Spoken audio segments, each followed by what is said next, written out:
Shalom sahabat-sahabat firman kehidupan yang dikasihi Allah. Semoga kita semua selalu diberkati dengan kesehatan yang baik dan penyertaan Tuhan yang luar biasa di sepanjang hidup kita.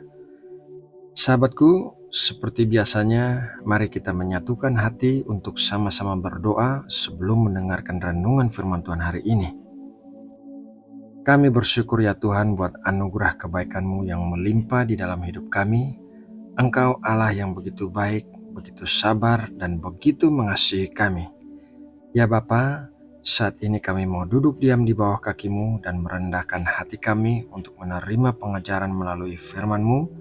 Berikanlah kami hikmat dan pengertian untuk bisa memahami kebenaran-Mu. Ajarilah kami untuk melakukan kehendak-Mu. Terima kasih ya Bapa. Dalam nama Tuhan Yesus Kristus, kami berdoa. Amin. Sahabat-sahabat firman kehidupan yang dikasihi oleh Allah, iman adalah sesuatu yang bersifat abstrak atau tidak terlihat oleh mata jasmani kita. Oleh karena itu, apabila kita ingin membuktikan kadar iman kita, maka iman tersebut harus diuji. Dan salah satu cara kita bisa menguji iman kita adalah dalam hal menuruti perintah-perintah Allah. Renungan firman Tuhan hari ini akan membahas perintah Allah dalam hal memberi. Kata memberi dalam Alkitab tertulis lebih dari 2000 kali yang memberikan gambaran betapa pentingnya masalah memberi di mata Allah.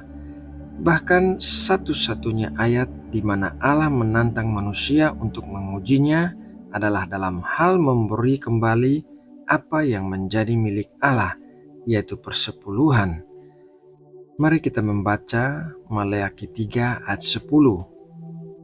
Bawalah seluruh persembahan persepuluhan itu ke dalam rumah perbendaharaan, supaya ada persediaan makanan di rumahku, dan ujilah aku, firman Tuhan semesta alam, apakah aku tidak membukakan bagimu tingkap-tingkap langit dan mencurahkan berkat kepadamu sampai berkelimpahan.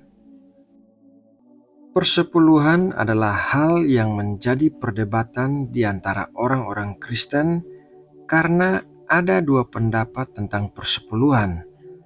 Pendapat yang pertama adalah kita harus tetap memberikan persepuluhan karena itu adalah perintah Allah. Pendapat yang kedua adalah persepuluhan itu merupakan hukum perjanjian lama sehingga sudah digantikan dengan hukum perjanjian baru. Hukum-hukum dalam perjanjian lama masih tetap memiliki nilai moral yang tinggi untuk dilakukan sampai saat ini. Contohnya, hukum jangan berzina. Apabila kita mengatakan bahwa jangan berzina adalah hukum perjanjian lama sehingga tidak perlu berlaku lagi, maka kita akan mencemari kudusnya ikatan pernikahan. Contoh lainnya, hukum jangan mencuri. Apabila hukum itu dilanggar, maka kita akan menerima konsekuensi baik di dunia ini maupun di dunia yang akan datang. Persepuluhan adalah salah satu hukum yang masih harus kita lakukan sampai saat ini, karena persepuluhan sudah ada sebelum zaman Musa diberikan hukum Taurat.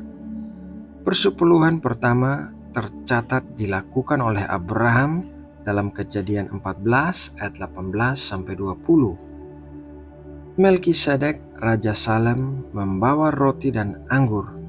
Ia seorang imam Allah yang maha tinggi.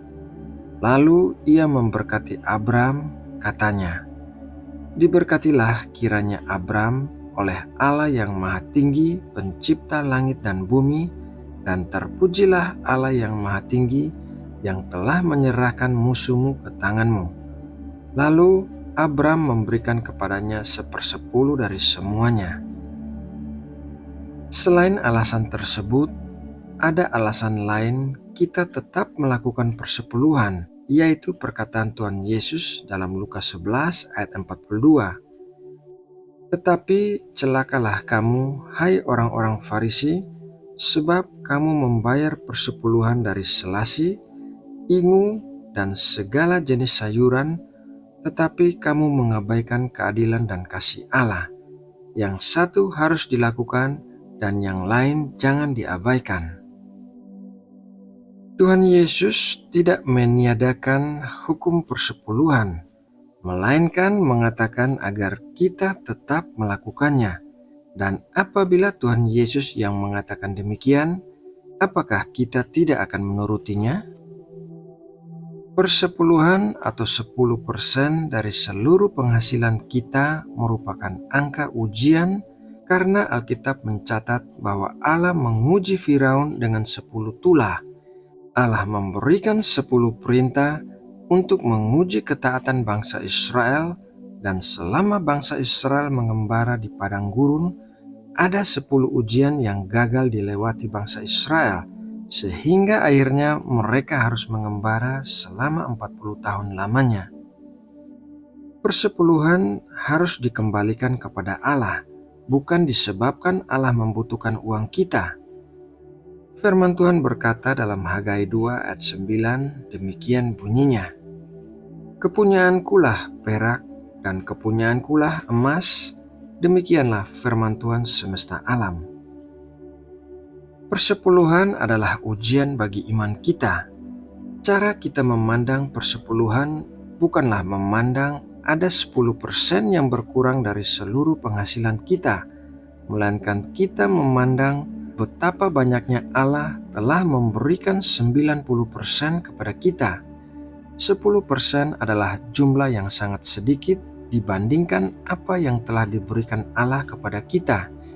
Itu hanya dalam soal harta, belum lagi berkat-berkat kesehatan, kebahagiaan, umur panjang, damai sejahtera, dan lain-lainnya. Sahabat firman kehidupan yang dikasihi Allah, apabila kita mengembalikan persepuluhan yang menjadi hak Allah, maka Ia berjanji demikian. Maleakhi 3 ayat 11-12. Aku akan menghardik bagimu belalang pelahap, supaya jangan dihabisinya hasil tanahmu, dan supaya jangan pohon anggur di padang tidak berbuah bagimu. Firman Tuhan semesta alam. Maka segala bangsa akan menyebut kamu berbahagia, sebab kamu ini akan menjadi negeri kesukaan. Firman Tuhan semesta alam. Nah, sahabatku, hari ini kita telah belajar firman Tuhan mengenai persepuluhan sebagai ujian bagi iman kita, dan kita juga sudah membaca perkataan Tuhan Yesus mengenai hal itu. Jadi, apakah kita akan melakukannya atau tidak?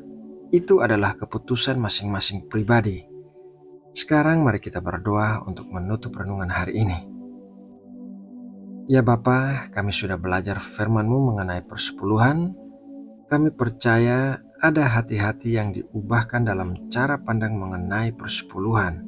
Kami percaya ada hati-hati yang disentuh dan ditegur untuk melakukan persepuluhan dengan taat, serta mempercayai-Mu dalam hal pemeliharaan seluruh hidup mereka. Kami percaya ada berkat-Mu yang melimpah apabila kami memutuskan untuk taat mengembalikan persepuluhan ke rumah-Mu. Renungan firman Tuhan hari ini sudah selesai, tetapi kami percaya Roh Kudus akan terus berbicara kepada kami. Terima kasih ya Bapa buat persekutuan yang indah dengan-Mu hari ini. Dalam nama Tuhan Yesus Kristus, kami berdoa. Amin.